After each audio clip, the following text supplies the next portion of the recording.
సభాధ్యక్షులు తెలంగాణ ఉద్యమంలో ఉవ్వెత్తున లేచిన కెరటాలలో స్త్రీ కెరటాలలో రమాదేవి గారు ఒకరు.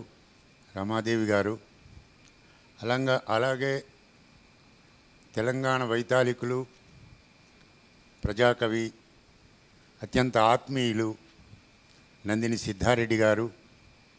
అలాగే ఈ సభలో చిన్ననాటి మిత్రులలో ఒక మిత్రుడు, మంచి కవి కందుకూరి శ్రీరాములు గారు.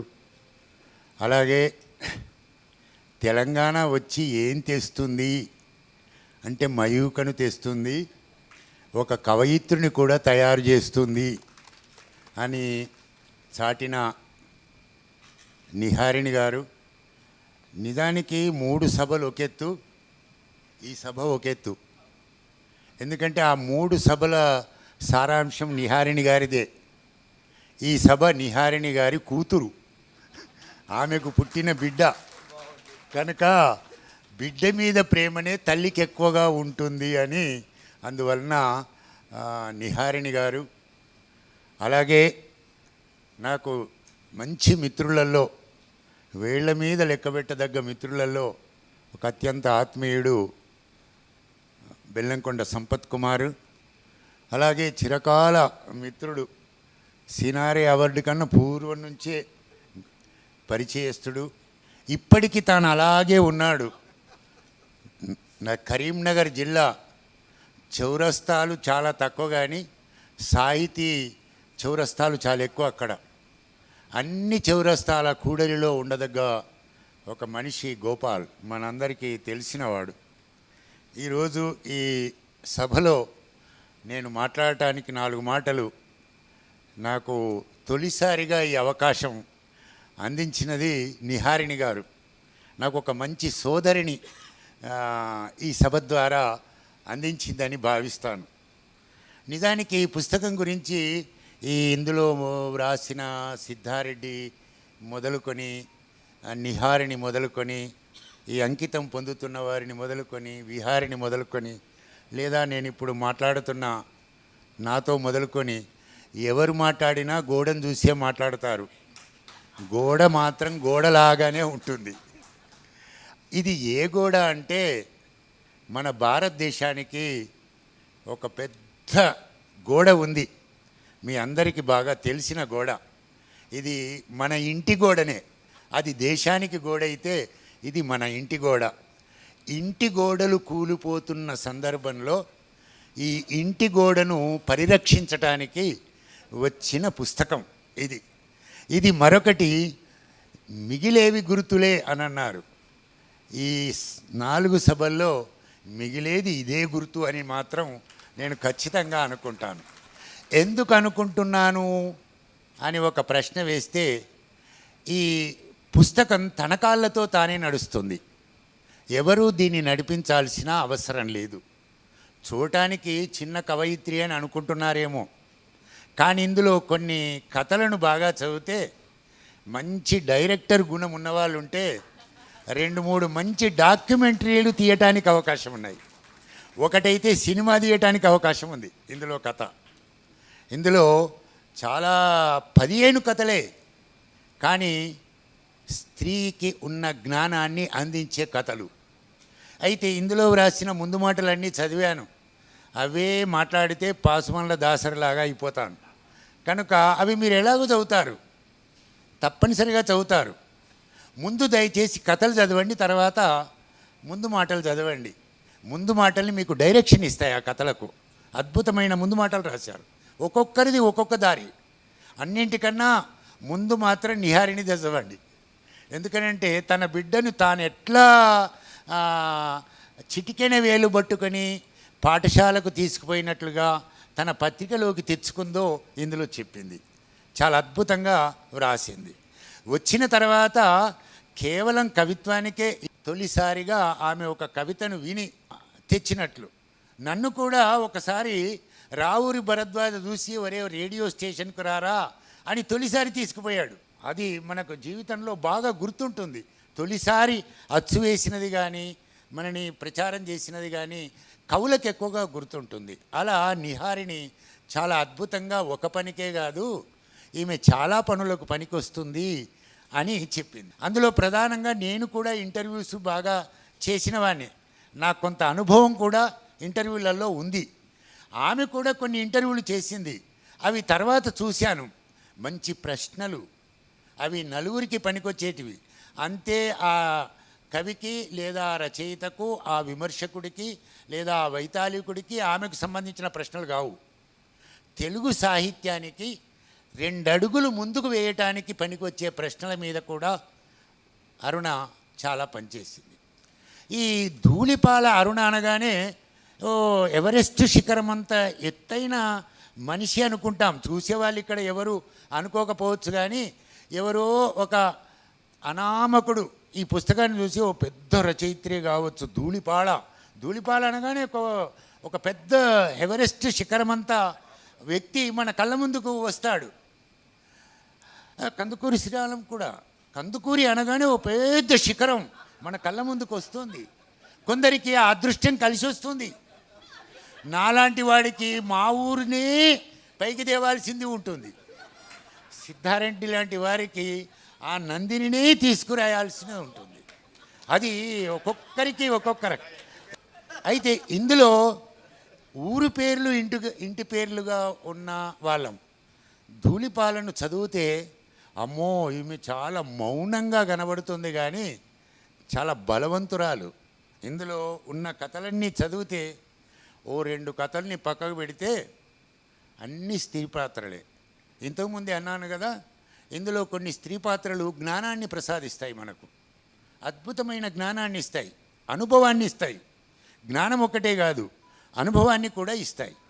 ఈ అనుభవాన్ని జ్ఞానాన్ని ఇచ్చే ఈ 15 కథలను మనం వర్గీకరించుకోవాలి అనుకుంటే కొన్ని కుటుంబ కథలు, ఆ కుటుంబంలో స్త్రీలు కుటుంబాల్ని ఎట్లా బాగు చేసుకోవాలో చెప్పే కథలు అవి మామూలు కథలు కావు.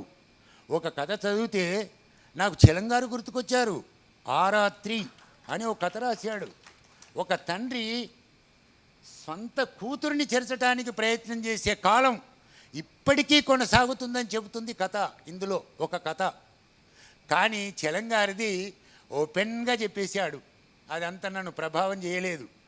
ఈ కథ చదివిన తర్వాత చాలా ఆలోచనకు గురయ్యాను. ఏదో గుడిసెకు నిప్పంటుకొని అందులో ఆయన చనిపోయాడు అన్నట్లుగా కథ మారిపోయింది. చేసినవాడు వ్యసనపరుడు. వ్యసనం ఎక్కడి దాకా దారి తీస్తుంది ఏ మనిషినైనా అనంటే పాతాళానికి తోయటానికే కాదు, ఉన్న లోకాన్ని కూడా పాతాళంలోకి తోస్తుంది అనటానికి ఇందులో ఒక మంచి కథ ఉంది. అద్భుతమైన కథ. ఇద్దరు చాలా మామూలు వ్యక్తులే, సాధారణమైన స్త్రీయే. లేక కలిగిన ఒక అమ్మాయి, 7 సంవత్సరాల అమ్మాయే ఆమె కూడా. తన అన్నగారు చాలా ప్రేమతో పిలిస్తే అన్నగారింటికి పోయి వచ్చే లోపుగా ఈ తాగుబోతూ కూతురునే చెరిపేశాడు. పక్కింటికి చెబుదామా, మన ఇంటి వాళ్ళకు చెప్పుకుందామా, సమాజానికి వెళదామా, పోలీస్ స్టేషన్కి వెళ్దామా, దేశానికి చెబుదామా అని ఆ చదువురాని అమ్మాయి అనుకోలే. ఆ తల్లి అనుకున్నది శిక్ష, తీర్పు ఇచ్చినది ఏమిటనంటే గుడిసెలో ఆయననే దహనమైపోయాడు అని కథను మలిచి చెప్పింది. ఇది ఇలాంటి సుప్రీంకోర్టు జడ్జ్ ఎవరు అంటే స్త్రీయే. ఆ కథ రాసిన ఆవిడనే. అది సహజమైన అనుభవంలో నుంచే ఆ కథ వచ్చిందని నేను భావిస్తాను. ఇందులో మరొక కథ ఉంది. ఏమిటనంటే తప్పెవరిది అనే ఒక కథ ఉంది. ఈ తప్పెవరిది అనే కథ అప్పుడప్పుడు ఇది యథార్థ గాథ, ఇది యథార్థ సినిమా అని చెప్తారు. సినిమాకు యథార్థంగా పోయినామో అందులో ఆ హీరోయిన్ ఆ హీరో అంత యథార్థ కథ అయితే అన్ని పాటలు ఎట్లా పాడినారబ్బా, మనకు అర్థమే కాదు. ఒక స్టెప్పు ఈ హోటల్లో ఉంటే ఇంకో స్టెప్పు బంజారా హిల్స్లో ఉంటుంది. అది యథార్థ కాదు ఎట్లయితుందా అని మనం అనుకుంటాం.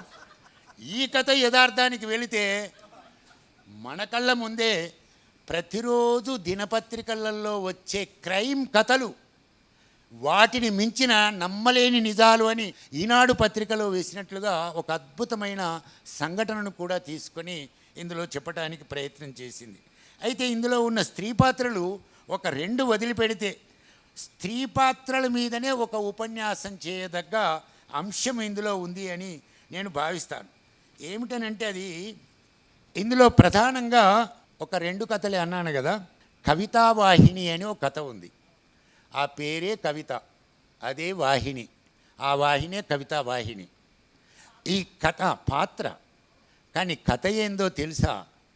ఇది ఆడవాళ్ళు ముందు చదవాలి, మగవాళ్ళు తర్వాత చదువుకోవాలి. ఏం అవసరం లేదు వారికి. ఎందుకంటే ఏం చేస్తారో ఇప్పటిదాకా జరిగిన సభ అంతా మనకు అర్థమైపోయింది. ఇక చెప్పిందే చెప్పుకుంటూ ఇనాక్ గారైతే బాగానే వేసి వెళ్ళిపోయారు స్త్రీలకు సంబంధించిన విషయాన్ని. పుస్తకాన్ని మాత్రం ముట్టుకుంటే ఒట్టు మొత్తం వేసి వెళ్ళారు. కానీ ఈ కథ చదివితే భర్త పోయాడు, ఏం చెయ్యాలి? బిడ్డను పెంచాలి. బిడ్డను పెంచింది, కోడల్ని తెచ్చింది, పెళ్ళి చేసింది. కానీ పిల్లలు తన చేతిలో లేరు, వెళ్ళిపోయారు. ఒక్కతే మిగిలింది ఆ ఒంటరి ఇంట్లో. కానీ ఆమె తన జీవితాన్ని మాత్రం, ఈనాటి కాలంలో మా మిస్సెస్ కూడా చెప్తుంటాను, ప్రొద్దున కొద్దిగా వాకింగ్కి వెళ్ళవే, నీకు నాకు షుగరే అని అంటుంటాను. కానీ ఎండొచ్చిందండి అని అంటుంది, మీరు పోయే వరకు వంట చేయాలి కదా, ఇలా ప్రతిరోజు చెప్తుంది. కానీ వాకింగ్కి వెళ్ళదు. కానీ ఇందులో కవిత తప్పనిసరిగా వాకింగ్కి వెళ్తుంది. వాకింగ్కి వెళ్ళడమే కాదు, వాకింగ్కి వలన ఆమె దేవాలయానికి వెళ్ళి రోజు మొక్కుకుంటుంది. ఒక సెంటిమెంట్ కూడా అమ్మాయికి ఉంది. ఇంటికి వస్తుంది, అన్ని పనులు చేస్తుంది. చిన్ననాటి నుంచి నిహారినికి ఎట్లా అలవాటు ఉందో ఆ పాత్రకు కూడా అలవాటు ఉంది. బాగా చదువుకొని ఉంటే ఒకరోజు పేపర్లో అడ్వర్టైజ్ వచ్చింది, నవలల పోటీ అని. ఈమెకు మనసులో ఉన్నది తన ఆత్మకథనే రాసుకుంది, అదే కవితావాహిని. దానికి 25,000 రూపాయల బహుమతి వచ్చింది. ఇది తొలిసారిగా స్త్రీ విజయానికి ప్రతీకగా ఈ కథను మనం చెప్పుకోవాలి. ఆ అవార్డు వచ్చిన తర్వాత కథ ఎండింగ్ చాలా ముఖ్యమండి. కథ ఎంత ప్రారంభించటం, ఇన్సిడెంట్స్, ఇందులో అందరూ కథలు రాసే వాళ్ళే ఉన్నారు. నేను కథ ఒక 5 రాసి నా వల్ల కాదని వదిలిపెట్టాను. కథ రాయడం అన్నిటి, కవిత రాయడం చాలా తేలిక అనుకున్నాను, కానీ కథ రాయడం చాలా కష్టం. ఆమె ఆ సభకు తన కొడుకు కోడలు కూడా వచ్చింది. అంత ఆనందమైన సందర్భంలో కళ్ళు ద్రవించాయని కథ ముగిసింది. చాలా ఎంత పోగొట్టుకున్నాను అనుకున్నాను, కానీ నా ఆశయానికి మళ్ళీ వచ్చారు కదా అనే ఒక తృప్తిని అద్భుతంగా చెప్పడానికి ప్రయత్నం చేసింది. ఒక కథలో చూస్తే అంత అద్భుతమైన కథ. ఇందులో ఇదే నా న్యాయం కథ. నిజానికి ఈ కథ తెలుగు సాహిత్యంలో ఇంతవరకు ఎవరు రాయలేదేమో నేను అనుకుంటాను. అందరూ మంచిగా రాశారు ఈ కథ మీద. కానీ మొత్తం కథలు చదివితే నాకు అనిపించింది ఏమంటే, నరేషన్ చాలా అద్భుతమైన కథ ఇది. మొత్తం కథల కన్నా నరేషన్ చేయటంలో అద్భుతమైన, పాత్రనే మాట్లాడుతుంది, పాత్రనే కథ నడుపుతుంది, రచయిత్రి నడపదు, పాత్ర నడుపుకుంటుంది. కానీ ఎందుకు ఈ తెలుగు సాహిత్యంలో ఇలాంటి కథ తొలిసారిగా వచ్చిందనే మాట వాడుతున్నానంటే, న్యాయస్థానాలు భారతదేశంలో న్యాయం చెబుతున్నాయా అని ఒక ప్రశ్న. న్యాయం చెప్పేవాళ్ళు న్యాయంలో ఉన్నారా, న్యాయ వ్యవస్థ ఉందా లేదా అని ప్రశ్నించటం.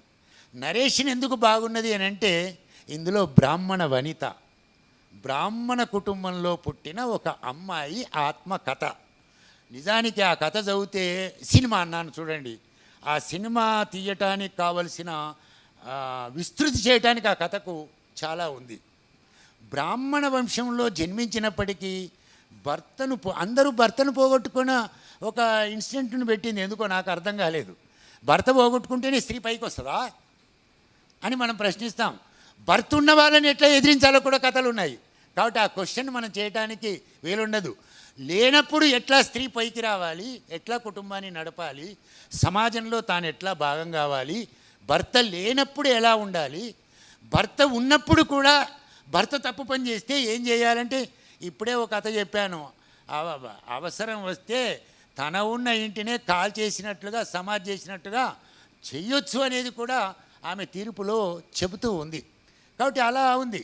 న్యాయస్థానంలో ఉన్న కథ ఏమిటంటే, తెలుగులో రానిది ఏముందనంటే, ఆమె భర్తను పోగొట్టుకుంది, తర్వాత పిల్లలు వెళ్ళిపోయారు, ఏమీ చేయలేని ఒక అసహాయ స్థితిలో భర్త ఒక చిన్న ఉద్యోగంలో ఉండటం వలన ప్రభుత్వం ఆమెకు ఉద్యోగం ఇచ్చింది. ఆ ఉద్యోగం ఏమిటంటే అటెండరు. ఆమె ఇప్పుడే క్యాస్ట్ చెప్పాను కదా, ఎంత గొప్పవారైనా కుల వ్యవస్థ చాలా బలంగా వస్తుంది. కానీ ఆ అమ్మాయి పిల్లలు లేకపోయినా, ఇంటి పరిస్థితులు బాగలేకపోయినా భర్త వచ్చిన ఉద్యోగాన్ని చేద్దామని ధైర్యం చేసి ఇంట్లో నుంచి అడుగు బయట వెళ్తుంది, ఆర్డర్ తీసుకుంటుంది, అటెండర్ పోస్ట్. కానీ అక్కడ చెప్పినప్పటి నుంచే కథ మనం అందరం చదవదగ్గది, ఆచరించదగ్గది. అప్పుడు జడ్జి గారి ఇల్లు కోర్టు వెనుకనే ఉంటుంది, అక్కడికి వెళ్ళామని చెప్తారు. పాపం ఈమె అక్కడేదో పెద్ద ఉద్యోగం అంటున్నదని కోర్టు వెనుక వెళ్తుంది జడ్జి గారి ఇల్లు. భార్య పిలుస్తుంది, ఆమె కూడా ఆడదే, కానీ ఇక్కడ ఇది ఉంది, ఇక్కడ ఇది ఉంది, ఇక్కడ ఉంది, వంటగది అంతా పరిచయం చేస్తుంది. అయ్యగారు వస్తారు 1 గంటకు, వంట చేయమంటుంది. ఏదో ఒక రోజు అనుకుంటుంది. ఇక మెల్లగా రానివాడి పనులు కూడా ఆమెకే చెప్తుంది. చివరికి ఆమెలో ఆలోచన వస్తుంది. మా చెలంగారి స్త్రీ పాత్రలకు ఎట్లా ఆలోచన వస్తుందో ఆమెకు కూడా ఒక రేషనల్ థింకింగ్ వస్తుంది. ఇంత దరిద్రమైన బతుకాలా నేను? ఇదేనా న్యాయస్థానం? న్యాయస్థానాలు న్యాయానికి కళ్ళకు గంతలు కట్టడం అనేది ఇదేనా గంత అని ఆలోచిస్తుంది. చిచి, న్యాయస్థానాలు పైకి మాత్రమే న్యాయం చెప్తాయి, కానీ అందులో ఉన్న ఉద్యోగస్తులకు మాత్రం నా ఉద్యోగాన్ని నాకు ఇవ్వటం లేదు. నేను చేస్తున్నది అటెండర్ అయినప్పుడు అటెండర్గా నేను ఉండాలి కదా. అటెండర్ని వదిలిపెట్టి వాళ్ళ ఇంట్లో వంట మనిషిగా నన్ను తయారు చేయడం ఏంటి, ఇల్లు ఊడవటం ఏంటి, బట్టలు ఉతకడం ఏమిటి అని బాగా ఆలోచిస్తుంది. ఎండింగ్ చాలా అద్భుతమైనది ఆ కథకు. ఒకరోజు బాగా నిర్ధారం చేసుకొని నా బ్రతుకేమైనా కానీ అని చక్కగా రాజీనామా పత్రం రాసుకొని ఆఫీస్కి వెళుతుంది. కథ ముగుస్తుంది. ఇది ఈ కథకున్న చాలా గొప్ప గుణం. తెలుగులో ఇలాంటి కథ మనకు రాలే. న్యాయస్థానం యొక్క డొల్లతనం. పాపం గురుజాడ అప్పారావు గారు వచ్చి బ్రాహ్మణుల డొల్లతనాన్ని కళ్యాశునకంలో చెబితే న్యాయస్థానం యొక్క డొల్లతనాన్ని అరుణ ఈ కథలో చెప్పటానికి ప్రయత్నం చేసింది. అందువలన ఒక మంచి కథగా దీన్ని తీసుకోవచ్చు. మానవత అని ఒక మామూలు కథ, మానవత అనేది. అట్లాగే మరొక కథ కూడా ఉంది ఇలాంటివి. మానవత కథ శ్రీవాణి ఉంటుంది. ఇది నాకు బాగా నచ్చింది. ఈ కథలలో 2 రకాల ఆడపాత్రలు ఉన్నాయండి. ఒకటి ఉన్నత వర్గాల్లో ఉన్న స్త్రీల పాత్రలు, 2 కింది వర్గాల్లో ఉన్న స్త్రీ పాత్రలు. ఇప్పటి కాలంలో ఏమైందంటే అన్ని ఉద్యమాలు వచ్చిన తర్వాత ఉన్నత వర్గాల్లో ఉన్న వాళ్ళ పాత్రలన్నీ మనని అవమానపరుస్తారు అని ఒక సమాజంలో చాలా బలమైన కోరిక ఉంది. కానీ ఇందులో ఈ కథ కాదు, ఇంకో కథ కూడా ఉంది. చదివితే ఒక గొప్ప ఇంట్లో పని మనిషిగా ఒక అమ్మాయి ఉంటుంది. ఆ పని మనిషికి భర్త, పిల్లలు ఉన్నారు. భర్త అనారోగ్యస్తుడైనాడు, కుటుంబాన్ని పోషించుకోలేకపోతుంది. కానీ ఏ ఇంట్లో పని చేయటానికి వెళుతుందో ఆమె ఇంట్లో బాగలేదని వీళ్ళ ఇంట్లోనేమో మంచి పండగ అవుతుంది. నేను ఎంత త్వరగా వెళ్ళాలనే మనస్సు ఆమెకుంది. కానీ ఆ ఇంటి ఆవిడ ఈమె నా ఇంట్లో ఏ కార్యం జరిగినా చాలా అద్భుతంగా నా ఇంటి కార్యంలాగా, నా కూతురులాగా ఉండేది, ఇప్పుడు ఇలా ఎందుకుంది అని ఆమె ఆలోచించి మనుషులను వాళ్ళ ఇంటికి పంపుతుంది, డాక్టర్ని ఇస్తుంది, అన్నీ చేసి మందులతో సహా ఇచ్చేసి వచ్చేస్తుంది. ఈమెకేమో ఇంటికి వెళ్ళాలని ఉంటుంది, ఇంటికి వెళుతుంది. వెళ్ళే వరకల్లా ఆ సీన్ అంతా ఆమెకు అర్థమవుతుంది. అమ్మా దురసానే అన్నాను, ఇంకేమైనా అనండి. ఆమె మాత్రం వచ్చి ఇక ఆలింగనం చేసుకుంటుంది. నాకు ముందే తెలిసే నువ్వు చెప్పవు, నీ మనస్తత్వం నాగా, నువ్వు ఎందుకు ఇలా ఉన్నావో అని అంటుంది. అంటే ఉన్నత కుటుంబాల్లో జన్మించిన వారు పేదవాళ్ళ హృదయాన్ని పసిగట్టి మేలు చేయాలి తప్ప చెబితే చేయడం కాదు అని ఒక గొప్ప తీవ్రమైన స్వభావాన్ని ఆ కథలో చెప్పటానికి ప్రయత్నం చేసింది. కనుక ఈ కథలలో ప్రధానమైనవి శ్రామిక జనంలో నుంచి వచ్చే స్త్రీలకు గొప్ప నీతిని బోధించటానికి చెప్పింది. ఎట్లా అంటే అదే న్యాయస్థానం కథలో ఒక చోట పాత్ర ఏమంటుందంటే, అన్నీ చేశారు కానీ నన్ను లైంగికంగా అనుభవించరాదు, చాలు నా జీవితానికి మిగిలింది అని అంటుంది. అలాగే ఈ శారీరక శ్రమ చేసే స్త్రీ పాత్రలు ఏవైతే ఉన్నాయో అందులో చాలా గొప్ప పాత్రలు ఉంటాయి. ఇందులో తల్లిని మించిన ఆ, అలాంటి ఇల్లాలుంటే ఇల్లాలు మీద ఒక కథ ఉంది. ఇందులో ఒకటే కాదు, రెండు మూడు కథలు ఉన్నాయి. అందులో కథ నడిపే సిద్ధారెడ్డికి బాగా తెలుసు, ఎందుకంటే కథ మీద కొంత కథలు రాసినవాడు, బలమైన రాసినవాడు. తర్వాత పేరు లేకుండా ఆంధ్ర సచిత్ర వారపత్రికలో ఆయన కథ వచ్చినప్పుడు పేరు వేయకుండా పత్రికల్లో ఏ కథ బాగుంది అని చెబితే సిద్ధారెడ్డికి ప్రైజ్ వచ్చింది. అప్పుడు పేరు లేకుండా వేసే కథలు ఉంటాయి. అలా నిజమైన కథకుడు అంటాం. ఆయనకు బాగా తెలుస్తుందనే అర్థంలోనే అంటున్నాను. అంటే పాత్రలను సృష్టించడం చాలా తేలిక, కానీ ఇన్సిడెంట్లో ఇమర్చడం చాలా కష్టం. ఇన్సిడెంట్లో ఇమిడ్చినంత మాత్రాన పాత్ర గొప్పది కాదు. పాత్రకు నరేషన్ కూడా గొప్పది, వాతావరణం కూడా గొప్పది. ఇందులో ఎంత ఎడిటింగ్ ఉందనంటే, విహారీ గారు ఒక మాట వాడినాడు, ఎడిటింగ్లో బహుశా రోజు కూర వండితే ఒక్క చిటికెడు కూడా ఉప్పు ఎక్కువ పడదు అనుకుంటా అమ్మాయికి, అరుణకు. కూర వండినా బట్టలు ఉతికినా, కొందరు విండుతారు, బట్టలు విండితే చినిగిపోయేటట్టు విండుతారు కొందరు. అంటే ఒక్కొక్క దానిని ఒక్కొక్క పద్ధతిలో ఒక్కొక్కటి చేస్తారు. కానీ ఆమె ఎంత అంటే, ఇప్పుడు మనం ఒక రైలు ఏదెక్కినా మనం గంట కాలం లేట్ అంటాం, కానీ ఈ వందే భారత్ రైలు ఎక్కండి, ఒక్క క్షణం కూడా మీరు లేటు పోరు. అన్ని రైళ్ళు బండ్ అయిపోయి అది టైం కూడా కంప్యూటర్లో దిగబెడుతుంది. అలాంటి పద్ధతి ఆమెకి ఎక్కడనో ఉంది. ఆ కంప్యూటరైజేషన్ స్వభావం నేను అనుకుంటాను చాలాసార్లు ఈడ్ చేసుకుంది. అమ్మో చాలా బద్మాయిది. చాలామంది కథ రాసినాను, ఒకటి కానీ రెండు కానీ మూడో, ఆమె వేస్తూనే ఉంటుంది, నేను రాస్తూనే ఉంటా. ఏం రాసినా వేస్తుంది. కొందరికి కాలరేగులు వేసుకునే గుణం ఉంటుంది, పనికిరాని వెదవతనం. ఒక్కసారి పైకి వచ్చినామంటే ఇంకా బలంగా ముందుకు వెళ్ళాలి. కాబట్టి ఎడిట్ చేసుకునే స్వభావం ఈ కథల మధ్య చాలా ఉంది. పాత్రలకు లక్షణాల్లో కూడా చిన్న పాత్రలండి, రంగమ్మ అనో కొద్దిగా సేపే ఉంటుంది ఆ పాత్ర. అలాగే ఇందులో నాకు బాగా నచ్చిన పాత్ర మాధురి పాత్ర చాలా నాకు బాగా నచ్చింది. ఆమె ఫ్రెండ్, ఆమె చాలా స్నేహితురాలు. ఈనాటి కాలంలో ఒక పెద్ద సమస్య ఉంది, భార్యాభర్తలకు పెళ్ళి అయిన తర్వాత పిల్లలు కలగలేరు. పిల్లలు కలగకపోతే ఈనాటి కాలంలో కుటుంబంలో ఎవరి మీద వేస్తున్నారు నిందా? ఆమెకే పిల్లలు అనేది లేదు కనుక ఆమె వల్లనే నాకు సంసారం లేదు, ఇక రెండో పెళ్ళి చేసుకోవాలి అని ఉంటుంది. కానీ పాపం ఆమె చాలా మంచిది. అది మొదటి నుంచి మాధురితో చెప్తూనే ఉంటుంది ఏం జరుగుతుందో ఇంట్లో. కానీ భర్త కాడు అనేది రమణ చెప్తుంది. డాక్టర్ గారు లోపం ఉంటుందని చెప్తుంది, నీకే లోపం ఉందని చెప్తుంది ఆ కథలో. వాడు ఎవ్వరికి తెలియకుండా దొంగ బుద్ధోళ్ళు దొంగలానే ఉంటారు. గిరీశం అన్నమాట వాడు. ఆ గిరీశము డాక్టర్ని కలిసి, అయ్యో నా పేరు చెప్పకు, నాకు లోపం లేదని చెప్పు అని చెప్తాడు. ఈమెకు మనసున బట్టక ఎవ్వరికి చెప్పకుండా ఏకంగా వెళ్ళి రమణను కలిస్తే స్పష్టంగా నీ తప్పు కాదమ్మా, ఆయనలోనే లోపం ఉందని చెప్తుంది. ఇక ఆ కథ నడిపే పద్ధతి చాలా బాగుంది. మాధురి ఇంటికే వచ్చి సెటిల్ అవుతుంది, స్నేహితురాలి ఇంట్లోనే. పెద్ద ఇల్లు ఉంటుంది, ఒక రూమ్లో ఉంటుంది, మొత్తం మీద మొగుడిని వదిలిపెడుతుంది, ఉద్యోగం సంపాదిస్తుంది. నా కాళ్ళ మీద నేనే నిలబడతాను, వాడితో నేను మోసగాడు, తనకులు ఉన్న లోపాన్ని నాకంటగట్టి లోకంలో నన్ను లోపిష్టిగా చెప్తున్నాడేమిటి అని అది ఎవరినీ అడగదు, తన స్నేహితురాలి ద్వారా అర్థం చేసుకొని పోతుంది. మొత్తం మీద రోజు బీచ్కి వెళ్తుంది. ఒక పిల్లవాడు పల్లీలు అమ్ముతుంటాడు.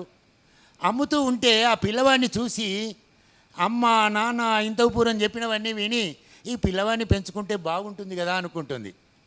హాయిగా పిల్లవాడిని తెచ్చి పెంచుకుంటుంది, కథ ముగుస్తుంది. ఇది కథ. కానీ నాకు ఒక ప్రశ్న వచ్చింది. ఏ కథకు ప్రశ్న రాలేదు, కానీ ఈ కథ విషయంలో నాకు ప్రశ్న వచ్చింది. డాక్టర్ దగ్గర భర్త చేసిన మోసం ఏమిటి? పిల్లలు గనలేని స్థితి ఆమెకే ఉంది, నాకుంది అని చేశాడు. ఈమె బిడ్డను లాగా ఒక అబ్బాయిని తెచ్చుకొని బిడ్డలాగా పెంచుతుంది అని అంటే తర్వాత లోకంలో కథ ఏమవుతుంది అని నాకు డౌట్ వచ్చింది. నిజమే కావచ్చు, ఆయన పెట్టింది కావాలని మొగుని వదిలిపెట్టి బయటకు వెళ్ళి ఉంది, మళ్ళీ ఒకరిని తెచ్చి పెట్టుకుంది కనుక ఆమెకే లేదు అనే ఒక భావజాలం వ్యాపించడానికి వీలుంటుంది. కాబట్టి కొంత జాగ్రత్త పడి ఉంటే ఇంకో రకంగా కథను మలచవచ్చు. 2 వాక్యాలతో మార్చిపోయచ్చు. ఇన్స్టెంట్ విఠలాచార్య సినిమాలు ఎన్ని చూడలేదు మనం. వెంటనే పిల్లంటే పిల్ల అవుతుంది, జిలేబీ అంటే జిలేబీ అయిపోతుంది. కానీ ఎందుకు ఇలా అంటున్నానంటే, నేను చలాన్ని చదివినా కాబట్టి ఐడియల్ క్యారెక్టర్స్, అరుణవి ఐడియల్ క్యారెక్టరు వాస్తవ చిత్రంలో నుంచే ఐడియల్లోకి ప్రవేశించింది. ఆ ఐడియల్ చెప్పేటప్పుడు దూరదృష్టి కూడా కథా రచయిత్రికి ఉండాలి. కాబట్టి ఇందులో ఉన్న త్రివేణి కానీ, వసుమతి కానీ, వినోదిని కానీ, ప్రజ్ఞ కానీ, పవిత్ర కానీ, పవిత్ర మీద మంచి చెప్పి మాట్లాడాలని ఉంది. వీళ్ళందరినీ చూస్తే ఈ ఇంటి వాళ్ళల్లో నేను ఒక వాళ్ళకు బిడ్డగా పుడితే బాగుండని కోరుకుంటున్నాను. అంత మంచి కథలు రాసిన అరుణకు ఇది తొలి పుస్తకం కాదు అని నేను భావిస్తున్నాను. ఎన్నడో ఒకనాడు ఇలాంటి నిహారిణులు ఆమెకు దొరకకపోరు. తప్పనిసరిగా నిహారి లాంటి వాళ్ళు దొరికితే ఆమె వెన్నెముక తెలుగు సాహిత్యానికి గట్టిపడేటట్టుగా కథలు రాస్తుందని భావిస్తూ నాకు ఈ అవకాశాన్ని ఇచ్చినందుకు ధన్యవాదాలు.